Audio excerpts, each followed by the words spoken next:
Hare Krishna, Krishna Krishna, Hare Hare, Hare Rama, Rama Rama, Hare Hare.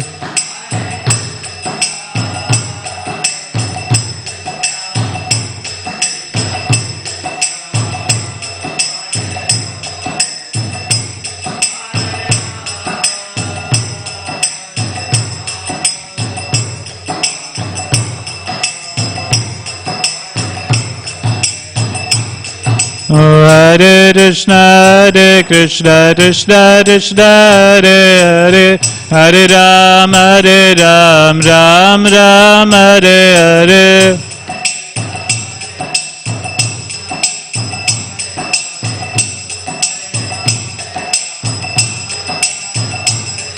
Hare Krishna, Krishna Krishna, Hare Hare, Hare Ram, Ram Ram, Hare Hare.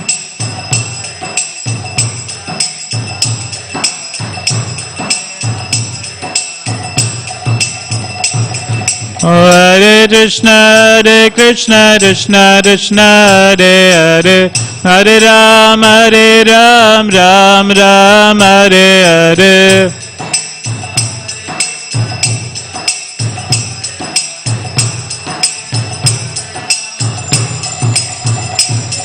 Hare Krishna, Krishna Krishna, Hare Hare, Hare Ram, Ram Ram, Hare Hare.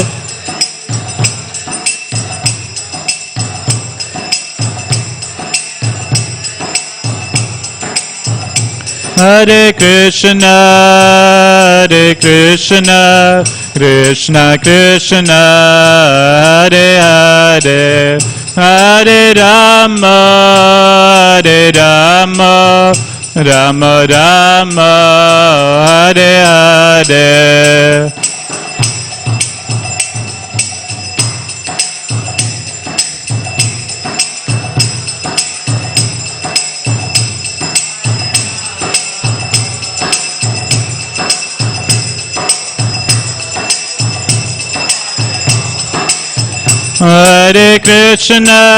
Hare Krishna, Krishna Krishna, Hare Hare, Hare Rama, Rama Rama, Hare Hare.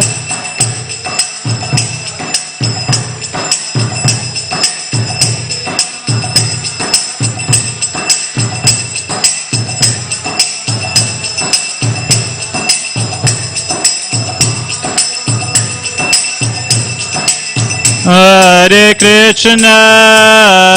Krishna, Krishna Krishna, Hare Hare, Hare Rama, Rama Rama, Hare Hare.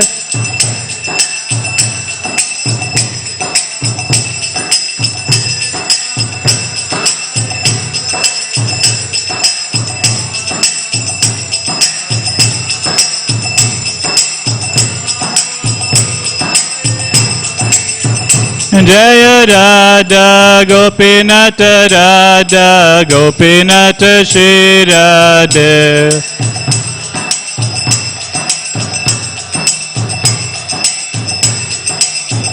Jaya Jagannatha, Jaya Jagannatha, Jaya Baladeva, Jaya Subhadrama.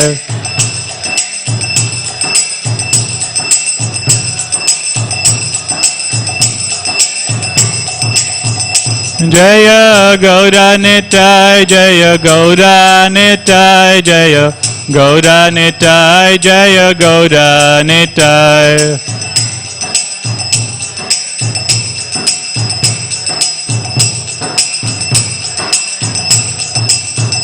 Jaya Jaya Prabhupada, Prabhupada, Prabhupada, Jaya Jaya Prabhupada.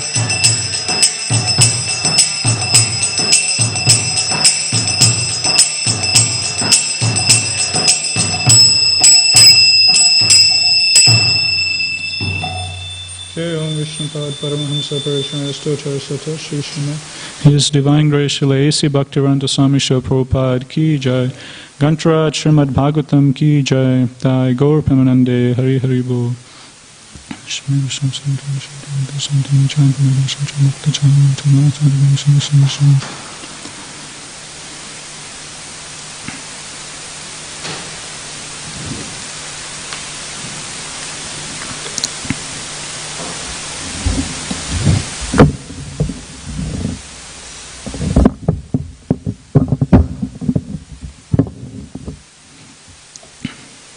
Reading from Srimad Bhagavatam, Canto 3, Chapter number 7, titled Further Inquiries by Vidura, text number 1.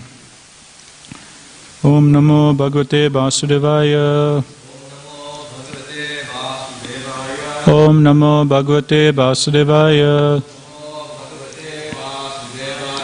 Om Namo Bhagavate Vasudevaya.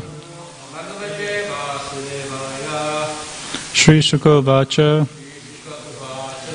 Evam Brahvanam Maitreyam. Evam Brahvanam Maitreyam. Dvaipayana Suto Buddha. Dvaipayana Suto Buddha. Prinayaniva Bharatya. Prinayaniva Bharatya. Vidura Pratyabhasata. Vidura Pratyabhasata.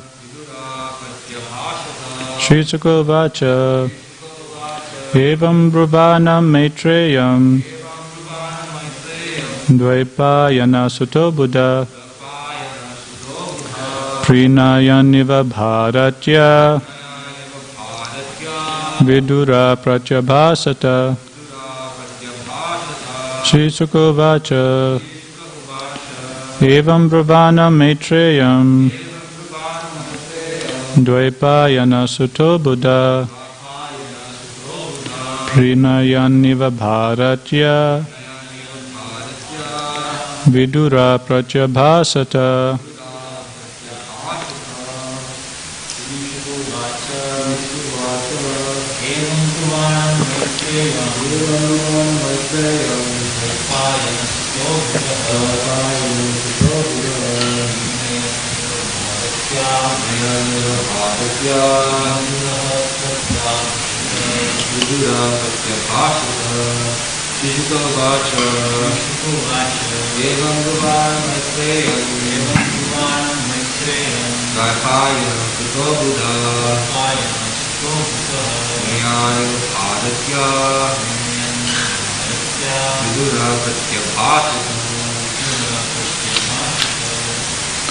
Word for word translation, Sri Sukha Vacha. Sri Sukadeva Goswami said, Evam thus, Brahvanam, speaking, Maitreyam, unto the sage Maitreya, Dvaipayana Sutaha, the son of Dvaipayana, Buddha, learned, Prinayan, in a pleasing manner, Iva, as it was, Bharatya, in the manner of a request, Vidura, Pratyabhasata, expressed. Translation by His Divine Grace, Srila A.C. Bhaktivedanta Swami Srila Prabhupada, Srila Prabhupada Ki Jai. Translation, Sri Sukadeva Goswami said, O King, while Maitreya, the great sage, was thus speaking, Vidura, the learned son of Dvaipayana Vyasa, expressed a request in a pleasing manner by asking this question. There's no purport, we'll go to the next text. Text number 2. Vidura vacha brahman katam bhagavatas chinmatrasya vikarinaha Leelaya chapi yujyeran nirgunasya gunakriya. Translation. Sri Vidura said, O great Brahmana, since the Supreme Personality of Godhead is the complete spiritual whole and is unchangeable, how is he connected with the material modes of nature and their activities? If this is his pastime, how do the activities of the unchangeable take place and exhibit qualities without the modes of nature? Om Ajnana Timirandasya Jnananjana Salakaya Chaksul Mritam Yena Tasmei Shri Gurave Namaha. Jai Shri Krishna Chaitanya Prabhu Nityananda Shri Advaita Gadadhara Shivasadi Gaura Bhaktarinda. Hare Krishna Krishna Krishna Hare Hare Hare Rama Rama Rama Hare Hare. So today is a purport for chapter 7, 3rd canto, text 2. It's a long purport, so we'll just read bit by bit and discuss as we go along. So start with the purport.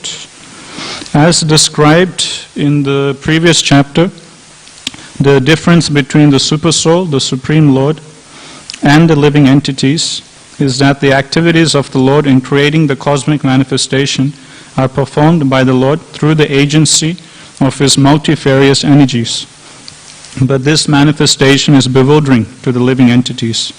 The Lord is therefore the master of the energies, whereas the living entities are subjugated by them. So in the previous few chapters, we saw after start of this canto, we saw Vidura talking to Uddhava, then Uddhava directs Vidura to Maitreya Rishi, and Vidura he puts forward some questions towards Maitreya Rishi. And some of these questions were to do with the creation of the universe or the cosmos.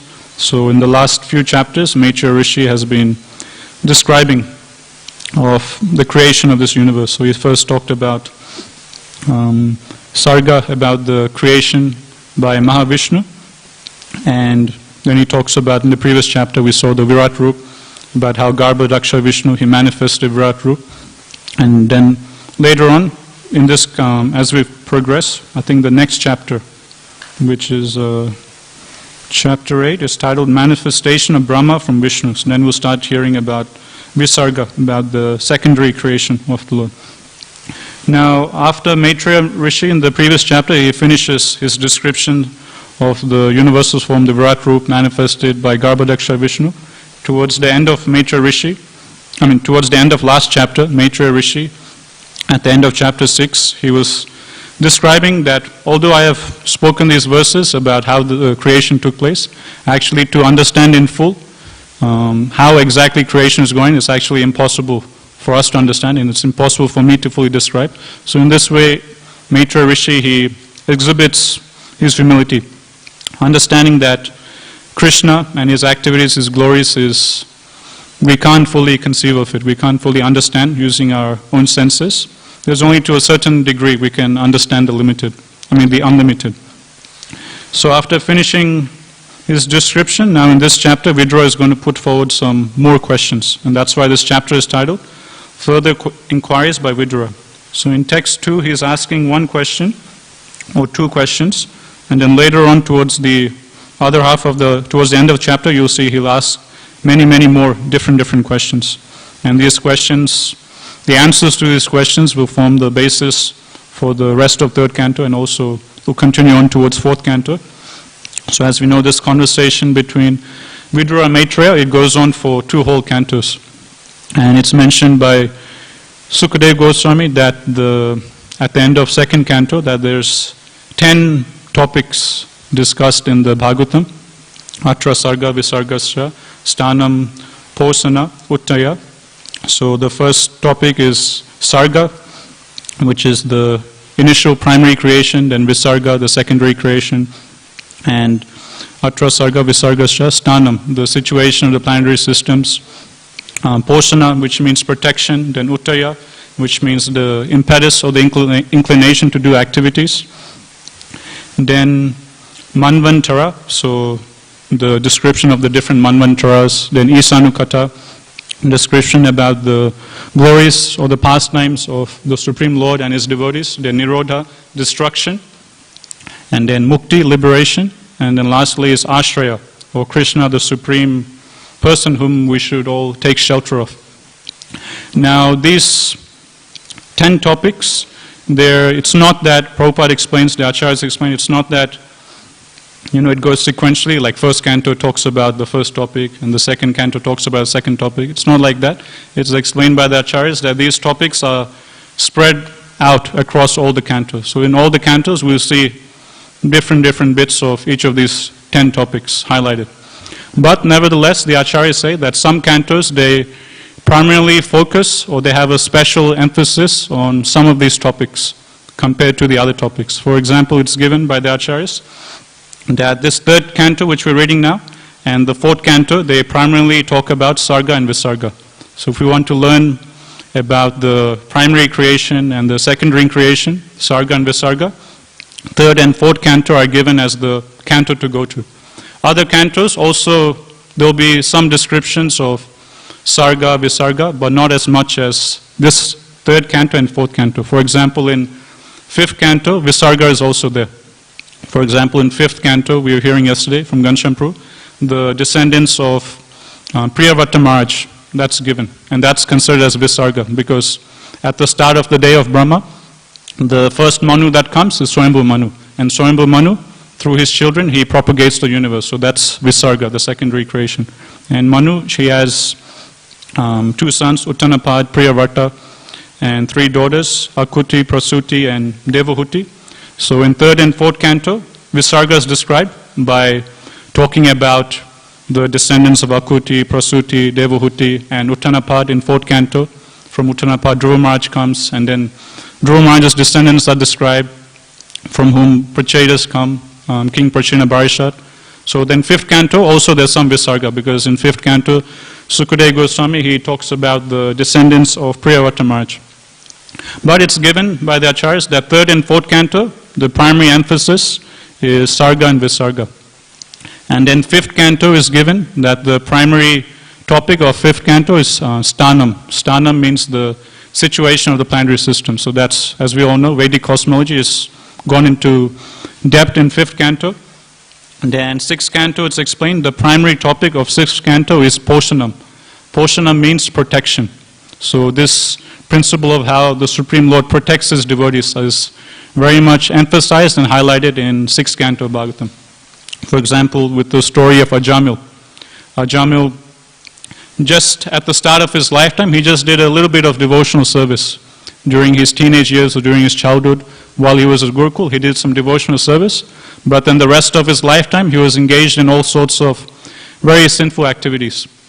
But even though for the majority of his lifetime he engaged in so many sins, Krishna, still he comes and protects him at the time of death, remembering the little service he had done at the start of his lifetime. So this is an example of the Supreme Lord's protection for His devotees.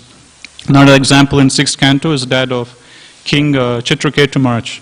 So again, he didn't mean to offend Lord Shiva. The Acharyas explained that he didn't actually commit any Vaishnava pride towards Lord Shiva, and Lord Shiva wasn't offended. Then the Acharyas explained that Shiva and King Chitraketu, they were just good friends. And just like amongst two friends, just for fun, you tease each other. And the other person who's being teased, or the friend that's being teased, he doesn't take it so seriously. He understands it's just a joke, and they just have a laugh. So in the same way, when King Chitraketu was teasing Lord Shiva, or criticizing him, Lord Shiva, he didn't take it so seriously. He knew that he's just teasing me. He doesn't have any ill feelings. So just like two friends, they would joke amongst each other, tease each other. Same way Chitraketu was teasing Lord Shiva. So there wasn't actually any offense on his part, but still King Chitraketu, he ends up getting the curse by Mother Parvati. And then again we see how, again Krishna, he protects his devotee. Even though in his next life, due to the curse, he was born as a great demon, Vitrasura, still he goes back to Godhead. So in this way we see another example of how the Supreme Lord protects His devotees.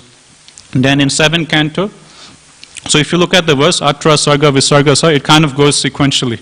Like Sarga, Visarga, that's 3rd and 4th canto, then Atra, Sarga, Visarga, Sa. Stanam is 5th canto, then Stanam, Poshanam is 6th canto, so like that. It actually goes kind of sequentially, so it's easier to remember. And then after Poshanam comes Uttaya. Uttaya means the inclination to act or the impetus to act, and that's emphasized or highlighted in the 7th canto. The Acharyas explained there's 2 kind of impetus or inclination to act. One is the negative impetus, or to do sinful activities, and the other is the positive, to engage in devotional service. So this comparison of the positive impetus to serve the Lord and the negative impetus to engage in sinful activities is so nicely and so strongly demonstrated in the 7th canto, because through Hiranyakashipu we see the negative impetus to do action. Hiranyakashipu, Prabhupada says, he was the greatest demon of all time. No one can compare with him. So through Hiranyakashipu we see the negative uttaya, or the bad inclination to do sinful activities. And then on the other side we have Prahlad Maharaj. Again, Prabhupada says, Prahlad Maharaj is the greatest devotee. From him we can learn pure devotional service. So this amazing comparison is given in the 7th canto. The best of all devotees, Prahlad Maharaj, on one side we see his characteristics, the way he's conducting himself. On the other side we have the most vicious of all demons, Hiranyakashipu. So in this way, 7th canto highlights or goes deep into the topic of uttaya, or inclination to do activities. Then comes Manvantara. Manvantara is discussed again. It is primarily focused in the 8th canto of Bhagavatam. So in 8th canto of Bhagavatam, Parikshit Maharaj, he asked questions to Sukadeva Goswami that so far I've learned or heard from you a lot about what happened during the period of Swayambhu Manu. Now can you please talk about the other Manvantaras? And this conversation between Sukadeva Goswami and Parikshit Maharaj is taking place during our current Manvantara, Vaivasvata Manu. So then he asks, can you please talk about the other Manvantaras? So then whole of 8th canto, Sukadeva Goswami, he starts talking about different Manvantaras and the incarnations in each of that. So in this way, the Acharya is given that although these 10 topics are spread out across all the cantos, certain cantos, they dwell or they focus more on a certain topic than the other topics. Second point the Acharyas explain is that the first 9 topics, they're all subservient to the 10th topic, which means, like we've all heard, that this Srimad Bhagavatam is the ripened fruit of the Vedic desire tree, and this Bhagavatam was compiled by Vyasadeva under the instruction of Narad Muni. Narad Muni instructed Vyasadeva that you've written so many scriptures, but you haven't written any book which only talks about Krishna and nothing else. So you please write a scripture which only talks about bhakti, pure devotional service to the lotus feet of Krishna. So then naturally one would expect, okay, Bhagavatam just talks only about Krishna and nothing else. But when we open up Bhagavatam, 1st canto, 2nd canto, 3rd canto, we see so many other topics also being discussed. And only in the 10th canto is it pure, Krishna's pastimes, Krishna Katha. So how is this so? The Acharyas explain that the other 9 topics, although the 10th topic is Ashraya, Krishna himself taking shelter of his lotus feet, the other 9 topics, they act as servants towards Krishna in the sense they all direct one to the lotus feet of Krishna. So when Bhagavatam, like 3rd and 4th canto, when they're talking about Sarga and Visarga, these descriptions of Sarga and Visarga, they're done in the mood of service, or they're done in the mood of bringing the reader closer to Krishna. For example, when we were reading about Sarga, about the primary creation by Mahavishnu, the verses of Bhagavatam again and again they're emphasizing the glance of Mahavishnu. By the glance of Mahavishnu this happened, by the glance of Mahavishnu this happened, by the glance of Mahavishnu this next step happened. Then finally the demigods were born, but the demigods, they didn't know what to do. Then again they prayed to who? Again Mahavishnu. Then again Mahavishnu has to expand as Garbhadaksha Vishnu. So in this way the verses of Bhagavatam, even though they're seemingly talking about something away from pure Krishna Katha, it's actually Krishna Katha. So all of the other 9 topics, they act as servants of the 10th principle or the 10th topic of Bhagavatam, which is Ashraya. So when Bhagavatam is talking about Sarga, those verses describing Sarga is bringing the reader closer to Ashraya, is bringing the reader closer to take shelter of Radha Gopinath's lotus feet. Same way, when the descriptions are given of Visarga, the secondary creation by Brahma, and the descendants of Swayambhu Manu and his children, those descriptions again, they're written or they're recited in a mood to again bring the reader closer to the lotus feet of Krishna. Then again, Matra Sarga, Visargascha, Stanam Posanam, Uttaya. Then again, when the description is given of Stanam, or the situation of all the planetary systems, those descriptions or those verses in 5th canto describing how the planetary systems are situated, the purpose of all of those verses is again to bring the reader closer to the lotus feet of Krishna. How? For example, when we read 5th canto Bhagavatam, Vedic Cosmos, you will see that in every single area or piece of land, or every single planetary system, island, in the Bhumandala or any other planet, there will always be some denizens, all the inhabitants of that particular area, they'll be worshipping one particular form of the Lord. So in this way, in the course of reciting the situation of all the planetary systems, Sukadeva Goswami is showing the reader that no matter whichever part of the universe you go to, the inhabitants there, they worship the Supreme Lord Krishna. So in this way, again, the direction is directed again towards Krishna's lotus feet. Again, Poshana, again, we're directed to Krishna. Okay, Krishna, he's so kind and loving, he never forgoes his devotees. Again, we're inspired to take shelter of his lotus feet, understanding how his protection is always there with his devotees. Even though one might be engaged in sinful activities, still Krishna is so merciful that just by remembering a little devotional service, he'll give his devotee full protection. In this way, all the topics, the acharyas explain, they all serve the purpose of making the 10th topic more, inspiring us to take shelter of the 10th topic, which is Krishna's lotus feet. And in the Chaitanya Charitamrita, Srila Krishnadas Kaviraj Goswami, he further explains that sometimes these certain sections of the Shastra, it might be hard for us to understand. It might be very philosophical and technical. Like this current section we're reading about the universal creation, and sometimes it just goes over the top of our head. Still, Krishnadas Kaviraj Goswami, he says, we shouldn't be lazy. We should put that endeavor to try and understand. Siddhanta bolite chitte nakare alasa, iha hoite Krishna lage sudrida manasa. So it says, Siddhanta bolite chitte nakare alasa. So when it comes to understanding the Siddhanta, the philosophy of Krishna consciousness, he says, one shouldn't be lazy, one shouldn't be alasa. Or laziness shouldn't be there. One should force himself to study and try and understand. And as Prabhupada was mentioning in one purport in the previous chapter, in chapter 6, in one purport, Prabhupada is explaining that when it comes to being chaste to the spiritual master, when it comes to being chaste to the acharyas and Krishna, and trying to understand what they said, it doesn't mean that we have to memorize every single word of what they said. But that's impossible. Maybe some Shrutidaris in previous ages, they could do that. But Prabhupada says, being chaste to the previous acharyas means you try your best to understand as much as you can. And that's all what Krishna wants us to do. That Chaitanya Charitamrita explains that we shouldn't be lazy when it comes to understanding his philosophy. We try our best to our ability. Some devotees, they can understand more than others. That's okay. From our side, based on our intelligence, our capacity, we try and do our best and we try and understand as much as we can. And it's okay if we don't understand fully. Krishnadas Kaviraj Goswami says, one should go on reading Chaitanya Charitamrita again and again and again. And as he goes on reading again and again and again, he will get more and more purified, and with more purification, Krishna from within the heart, he will reveal more and more to him.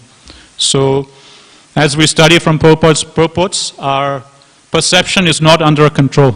Our perception of different things in life is under the control of the Super Soul. So, if we want to perceive the deeper truths of the Shastra, then again, the Super Soul in our heart has to sanction. And for that sanction to come, we have to show our sincerity, we have to get purified more and more. So therefore, Krishnadas Kaviraj Goswami says, you just go on reading again and again and again, and slowly, slowly as you get more purified, slowly, slowly as you get more pure in bhakti, then Krishna from within your heart, he will reveal more and more, and these topics, which initially seem difficult for us to understand, will be revealed to us and will become more easier. From our side, as Prabhupada says, we just try our best and leave the rest to Krishna. So we just put our honest endeavor. Now in the first part of the purport, Prabhupada explains, I'll read, the Lord is therefore the master of the energies, whereas the living entities are subjugated by them. By asking various questions about transcendental activities, Vidura is clearing the misconception that when the Lord either descends on the earth in his incarnation or appears himself with all his potencies, he too is subjected to the influence of Maya, just like an ordinary living entity. This is generally the calculation of less intelligent philosophers who consider the position of the Lord and that of the living entities to be on the same level.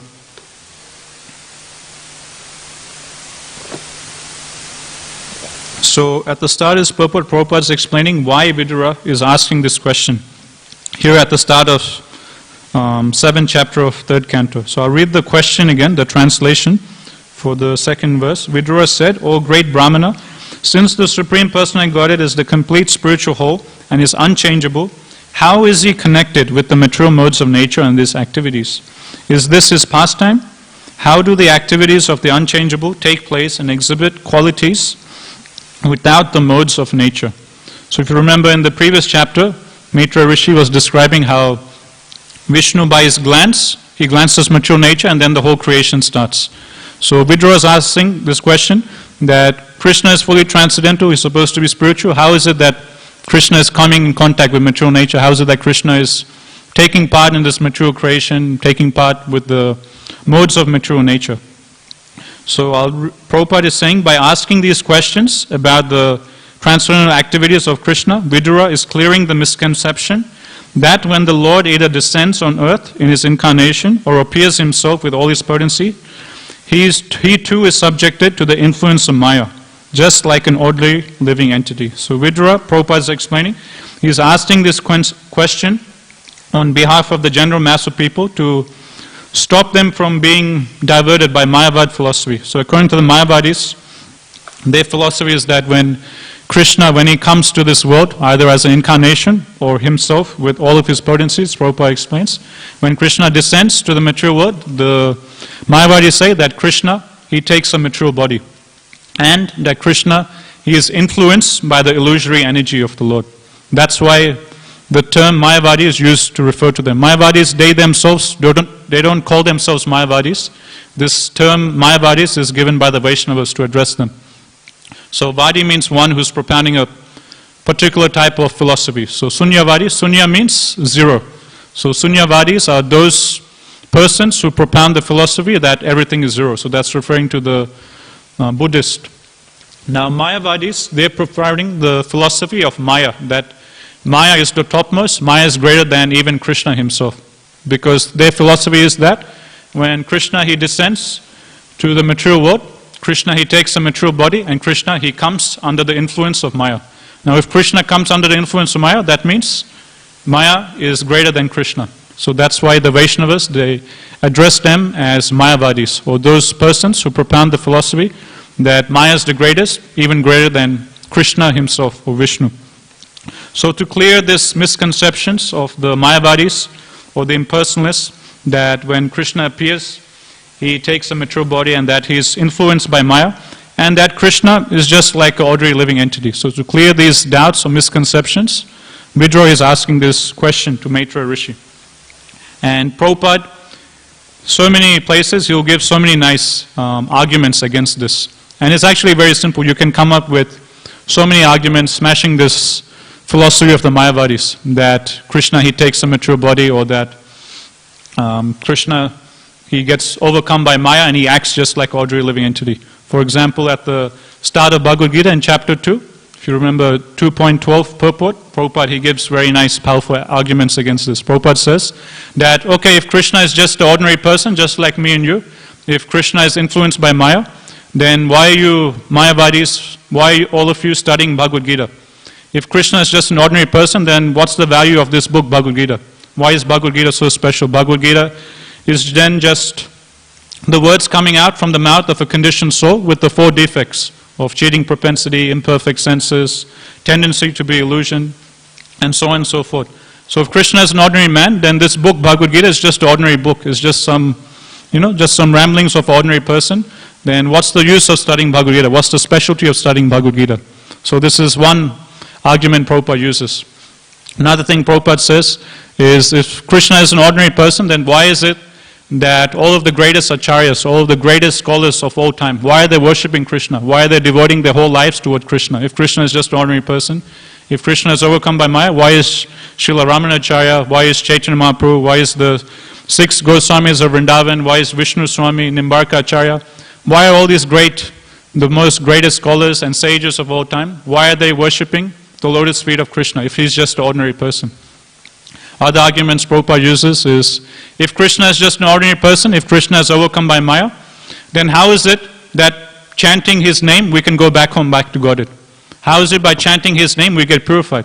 He's just an ordinary person, then how is it that his name has so much potency if he's just an ordinary person?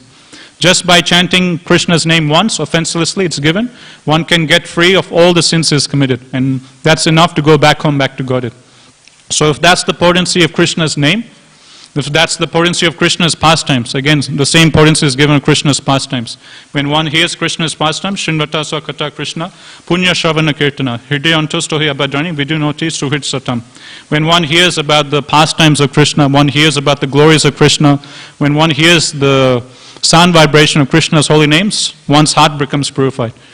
So if Krishna is just ordinary material person, if Krishna is overcome by Maya, Prabhupada again explains, then how is it that by hearing his pastimes, how is it by hearing his glories one gets purified? And how is it just by hearing Krishna Katha, one can go back home, back to Godhead? How is it one can get liberated? So in this way Prabhupada, he uses very strong logic. So many different arguments you can come up, smashing this point. Another thing Prabhupada says is, if Krishna is just an ordinary person, then how is it that we never get tired of singing his name? How is it we never get tired of hearing his pastimes? Ordinarily, if you hear someone's name, because they're material, we can't just keep on chanting the same name again and again. And we can't hear about a same person's activities over and over again. After a certain point of time, there will be satiation. But that's not the case with Krishna's pastimes.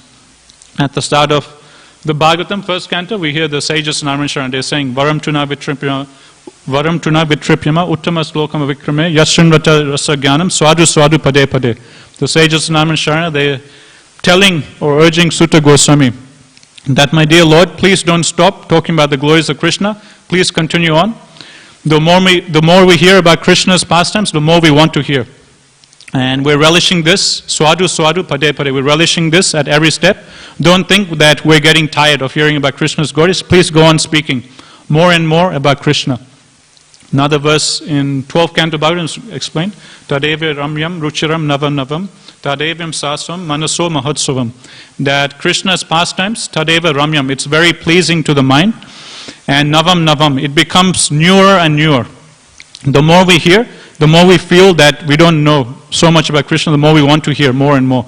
So everything about Krishna, not just Krishna's pastimes, but even Krishna's form becomes newer and newer. So if Krishna is just an ordinary human being, if Krishna is overcome by Maya, if Krishna is just like you and me, then how is it that his pastimes are newer and newer? How is it that his holy name is newer and newer? How is it that his transcendental form becomes newer and newer? And Mano Mahotsavam, that Krishna's pastime is just like a festival for the mind. And the same description of a festival for the mind, again it's used in the 9th canto in relation to Krishna's transcendental body. At the end of 9th canto, Sukadeva Goswami, again he says that Krishna's beauty is such that when the Vrajavasis, they see Krishna, that form of Krishna is like a festival for their mind. So through these descriptions, Prabhupada, he again and again, very strongly he challenges the Mayavadis. That you say Krishna is an ordinary person, he gets overcome by Maya, then he uses all these arguments. And furthermore, Prabhupada, so you can see the same thing also with taking darshan of the deities. If Krishna is just an ordinary person, then how is it that we come and take darshan of Radha Gopal and we never feel tired? We find them to be more and more attractive. And it's so pleasing for our eyes and also for our mind. Other places, sometimes, Ghanshyam Prabhu was explaining this recently, that sometimes we'll see in Prabhupada's purports or lectures or morning walks, he'll be very heavy against the Mayavadis. Especially if you listen to the Bombay morning walks, Prabhupada sometimes will be very heavy in relation to Mayavadis. And at one time, Dr. Patel, whom Prabhupada will be having the morning walks, with Srila Prabhupada in Bombay, he would ask Prabhupada, I think you're being too harsh on these Mayavadis and personalists. They're also nice persons, just like me and you. They're also studying the Shastra. You shouldn't be so, biased against them. You shouldn't be so harsh against them. So although sometimes it seems that Prabhupada might be unfairly too harsh on them, actually Prabhupada is just following the mood of the Guru Parampara. This is the mood of Mahaprabhu, this is the mood of the 6 Goswamis. If you look at the mood of all the acharyas in a line, like Srila Bhaktisiddhanta Saraswati Maharaj, they're all very heavy against this Mayavadi philosophy. And this is done rightly so. It's not a fault. It's a sign of the devotee's love for the Supreme Lord. For example, Ghanshyam Prabhu is explaining that if someone is very dear to you, and if someone blasphemes that person, if you don't do something about it, then that's considered as a fault. For example, my Guru Maharaj explains, he gives this example. If someone comes and tells you that your mother has no hair, or someone says your mother has no eyes, your mother is blind, or if someone says your mother has no ears, your mother is deaf, or if someone says your mother has no arms, she's armless, or she has no legs, she's legless, then we will be so offended, and we'll want to, we'll get angry, and being overcome by anger, we want to, smash that person who's saying such insulting words. Your mother has no hair, your mother is bald, your mother has no eyes, your mother is blind, your mother has no legs or arms. We find that so offensive. And because we genuinely love our mother, then we'll do something about it. And when we do something about it, then no one criticizes us for doing that. Because that anger or that retaliation we show to that person who's insulting our mother, that's a sign of our love, and that's glorified, that's not criticized. So in the same way, my Guru Maharaj is explaining that devotees, because they love the Supreme Lord so much, they have such intense love for the Supreme Lord, just like one would love their mother, when they hear these insulting words of the Mayavadis, when the Mayavadis say, oh Krishna, he is formless, he has no arms, he has no legs, he has no eyes, he has no form, he has no personality, Krishna is just, when he comes from material world, he gets overcome by illusion. When the Mayavadis, they speak such insulting words against the Supreme Lord, then just like ordinary person, he can't take such insults towards his mother. In the same way, devotees, they can't bear to hear such insulting words towards their Ishtadev, towards their Shri Radha Gopinath. So then, out of anger, they challenge back, and they fight back, and they retaliate. So in this way, my Guru Maharaj is explaining that this anger of the devotees against the philosophy of Mayavadis, it's not a fault, it's actually a glorious quality of them, and it's a sign of their love. The more someone loves someone, and if someone is insulting them, then naturally one will do something to defend them. So when Prabhupada's anger, when we see Prabhupada's anger or his very heavy preaching in relation to Mayavadis, we can see that as a sign of Prabhupada's deep love for Shri Radha Gopinath. And this is the same mood which is followed throughout our whole parampara. Srila Bhaktisiddhanta Saraswati Thakur, he also was exemplifying this mood of being very heavy against the Mayavadis and personalists. That's why he was given the title Simha Guru, or the lion-like Guru. Even Mahaprabhu, he himself demonstrated this. Mahaprabhu, he was very heavy or furious whenever any one of his followers, when they would get sidetracked or he would see them going into Mayavad philosophy, he would be very heavy. For example, Mukunda, it's given that sometimes he would be with the devotees and then other times he would hang out with the Mayavadis. So he was kind of like, he would be everywhere. He would freely associate with anyone and everyone. So sometimes he would be with the Vaishnavas and other times he would go and freely hang out with the Mayavadis. And Mahaprabhu, due to this, he got very angry or upset at Mukunda. That how is it that Mukunda is going and hanging out with these Mayavadis? And in Chaitanya Bhagavat, Mahaprabhu, he gives one example. That these Mayavadis, or when Mukunda is going and hanging out with these Mayavadis, and these Mayavadis, when they're talking ill of the Supreme Lord, it's just like someone picking up a stick and beating me with that stick. That's how I feel when I hear the words of the Mayavadis. So when the Supreme Lord, when these Mayavadis, they criticize the Lord, saying, oh, the Supreme Lord has no form, he has, his pastimes are material, he gets overcome by illusion. When they speak such insulting words, it actually pains the Lord. Mahaprabhu says, it's just like someone picking up a stick and beating me with that stick. So it actually causes pain to the Lord. In 3rd canto Bhagavatam, in this same canto, in the later chapters, we will see the description of Lord Varahadev. And when Lord Varahadev, he comes to battle Hiranyaksha. At that time, Hiranyaksha, he speaks a lot of insulting words towards Lord Varahadev. He says, oh, just look at this amphibious beast, a creature of the, some low-grade creature coming to fight with me. In this way, Hiranyaksha, he speaks a few lines of very insulting words towards Lord Varahadev. In the purport to this text, Prabhupada explains that when Hiranyaksha was speaking these insulting words to Lord Varahadev was actually pained at heart.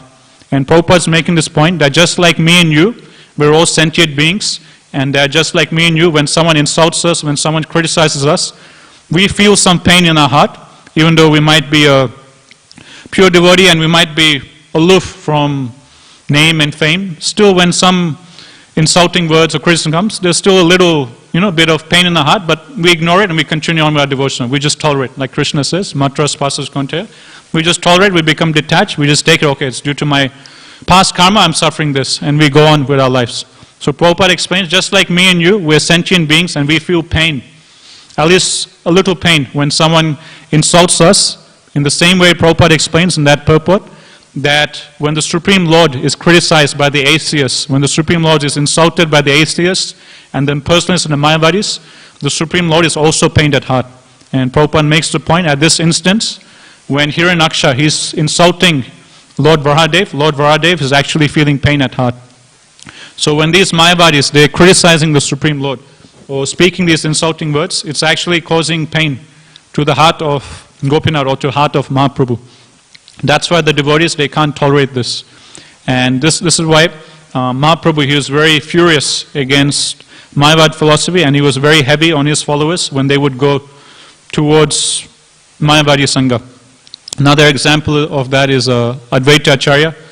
So Advaita Acharya's mood, he is Mahavishnu or Sadashiv, and his mood is as a humble servant of Mahaprabhu.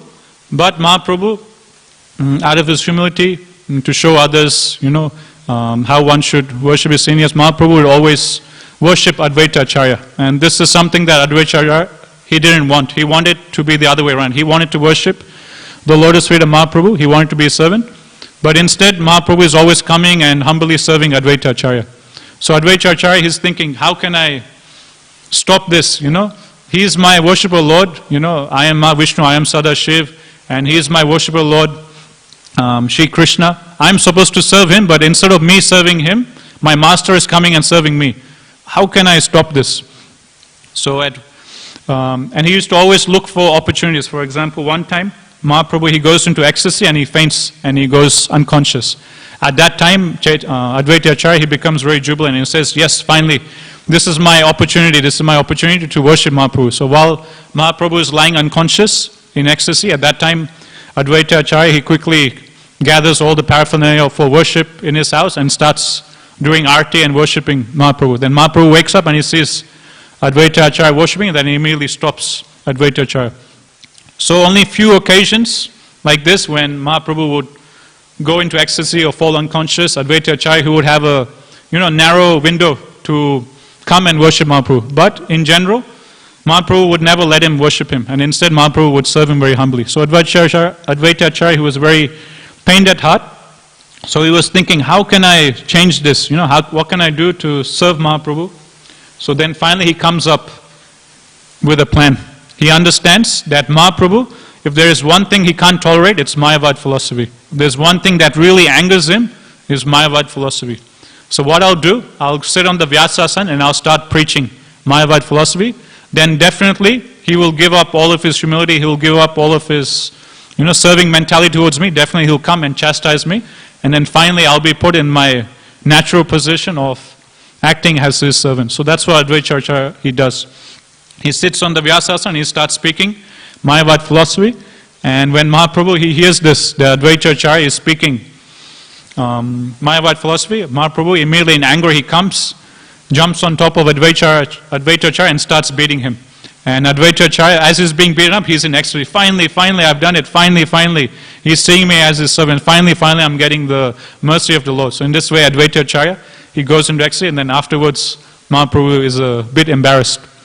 So this anger of the Lord towards Mayavad philosophy or towards impersonalists, it's rightly so, it's justified.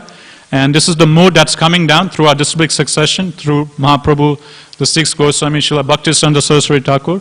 And that's why Prabhupada in his purports and lectures, he's rightly very heavy against the Mayavadis. We'll continue on with the purport. This is generally the calculation of less intelligent philosophers who consider the position of the Lord and that of the living entities to be on the same level. Vidura is hearing the great sage Maitreya refute these arguments.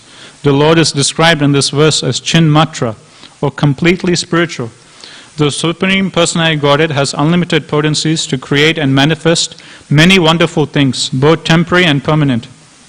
Because this material world is the creation of His external energy, it thus appears to be temporary. It is manifested at certain intervals, maintained for some time, and again dissolved and conserved in His own energy. As described in Bhagavad Gita 8.19, Bhutva Bhutva Praliyate.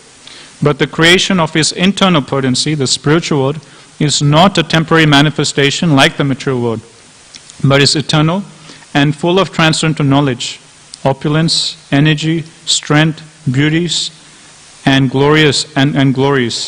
Such manifestations of the Lord's potencies are eternal and are therefore called nirguna, or free from all tinges of the modes of material nature, even up to the mode of material goodness. The spiritual world is transcendental even to material goodness and thus is unchangeable. Since the Supreme Lord of such eternal and unchangeable qualities is never subjugated by anything like material influence, how can His activities and form be conceived to be under the influence of illusory maya, as is the case with the living entities? So the same argument we were discussing before, that if Krishna's pastimes and glories, if His abode are all material, then how is it that by focusing on these pastimes, we can go back to a spiritual world? And the same argument is given in the 10th canto of Bhagavatam. If you remember the Rasa Leela section, Prabhupada is explaining that the mundaners, they think that Krishna's pastime with the gopis is just like the normal dealings between a guy and girl. But if Krishna's pastimes with the gopis are just like the mundane lusty affairs we see in this world, then Prabhupada is explaining, then why is it that Sukadeva Goswami, who is the Naistik Brahmachari, why is he talking about this? If Sukadeva Goswami is a Naistik Brahmachari and if Krishna's pastimes with the gopis are just ordinary lusty affairs, why is he spending so much time describing this? And if these pastimes are mundane, why is it that Mahaprabhu, who was such a strict sannyasi, why is he talking about all this? If these pastimes are all material, why is it that Mahaprabhu is saying, Adrajo Bhagavan Rajesa Tad Dhamma Vrindajanam Ramya Krachit Vargena Brajavadu?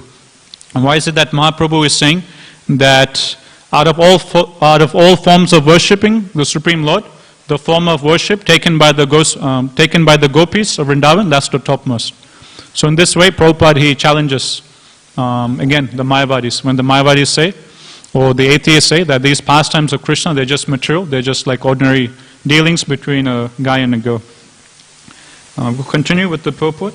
A juggler or magician displays many wonders with his acts and arts. He can become a cow by his magical tactics. Yet he is not that cow. But at the same time, the cow displayed by the magician is not different from him. Similarly, the material potency is not different from the Lord because it is an emanation from Him. But at the same time, that manifestation of potency is not the Supreme Lord. So, Achintya Beda Beda Tattva, that Krishna is simultaneously the material universe or the material energy, and at the same time He is not. Maya Tatam Idam Sarvam, Jagad Avyaktamurtina, Matstani Sarva Bhutani, Nachaham Tesu Avastita. So in that famous verse, in 9th chapter Bhagavad Gita, when Krishna says He is all-pervading, He is everywhere, that's referring to His Brahman aspect, how as Brahman He is everywhere. And when Krishna is saying that Matstani Sarva Bhutani, that's referring to Him as Paramatma. As Paramatma, He is in the heart of all living entities. And when Krishna is saying that although I'm everywhere, at the same time I'm not everywhere, at the same time I'm aloof, that's talking about His Bhagwan aspect. He is in His spiritual world, Goloka Vrindavan, with His devotees. The Lord's transcendental knowledge and potency always remains the same. They do not change, even when displayed in the material world. So this is another, if you read the start of Krishna book, this is another powerful argument again Prabhupada uses against Mayavadis or atheists. If you read the start of Krishna book, Prabhupada explains that these so-called incarnations that sprout up in India and other parts of the world, these personalities who get some kind of mystic power or mystic siddhi and they're able to show some kind of magic and in this way cheat the innocent public and proclaim themselves as the incarnation of God, as an avatar of Krishna. Prabhupada explains that Krishna is not this kind of God. All of these so-called incarnations, they take birth, they go through childhood, they go through the teenage years, and they do some tapasya, and then after some time, they acquire some power, and they display this power, and in this way, they say, okay, I have this power, so I am God, you worship me.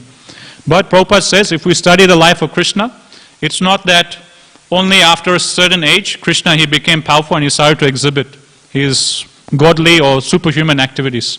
Prabhupada says, no. The definition of God is that, not that he does some tapasya, he acquires some qualities, and then he attains that position, God. Prabhupada means God means he's always God. At all times, all places and circumstances is God. It's not that one can become God. The definition of God is that he's always God. It's not that initially I was like this, then I did this, this and that, and then I attained that position of God. And Prabhupada gives the example, if you study Krishna book, Krishna, he displayed himself as the Supreme Personality Godhead right from the time he was born. Right when the time when he was born, when he was just a few days old, as a baby, he kills Putana. Putana was so big, we study in Krishna book, Putana was 8 miles, I think, or many miles high. So such a huge, vicious demon, Putana, Krishna, he kills as a baby. So in this way, Prabhupada says, Krishna, it's not that only later on, when Krishna, he becomes an adult, only later on Kurukshetra, when he becomes a prince, that he starts displaying his wonderful, magnificent, godly prowess. But no, right from the start of his childhood, he's showing the full potency of Godhead. In this way, Prabhupada explains, there's no difference between baby Krishna and Kurukshetra Krishna. Whatever amazing things Kurukshetra Krishna can do, all those same things Krishna can do in the form as a little baby. So Krishna's potency never reduces, no matter whichever form Krishna takes, the form of a boar, the form of a lion, the form of a fish, it doesn't matter. Krishna's form that he takes is completely spiritual and his potency never reduces. Whatever form he comes in, he still maintains full potency. That's why Prabhupada is saying here, the Lord's transcendental knowledge and potency always remains the same. They do not change, even when displayed in the mature world. Okay, we'll finish off the purport. As stated in Bhagavad Gita, the Lord descends on the earth by his own internal potency, and therefore there is no question of his becoming material contaminated, changed or otherwise affected by the modes of material nature. The Lord is Saguna by his own internal potency, but at the same time he is Nirguna, since he is not in touch with the material energy. The restrictions of the prison house are applicable to prisoners who are condemned by the king's laws, but the king is never affected by such implications, although he may visit the prison house out of his own goodwill. So although Krishna, he descends to this material world as an avatar, out of his own goodwill to take back the fallen conditioned souls, still he is not affected by the different rules. He is not affected by the material energy. Just like a king, when he enters into a prison, he is not bound by whatever rules and restrictions are in that prison house. In the Vishnu Purana, the 6 opulences of Lord are stated to be non-different from him. The opulences of transcendental knowledge, strength, opulence, potency, beauty, and renunciation are all identical with the personality Godhead. When he personally displays such opulences in the material world, they have no connection with the modes of material nature. The very word chinmatratva is the guarantee that the Lord's activities are always transcendental.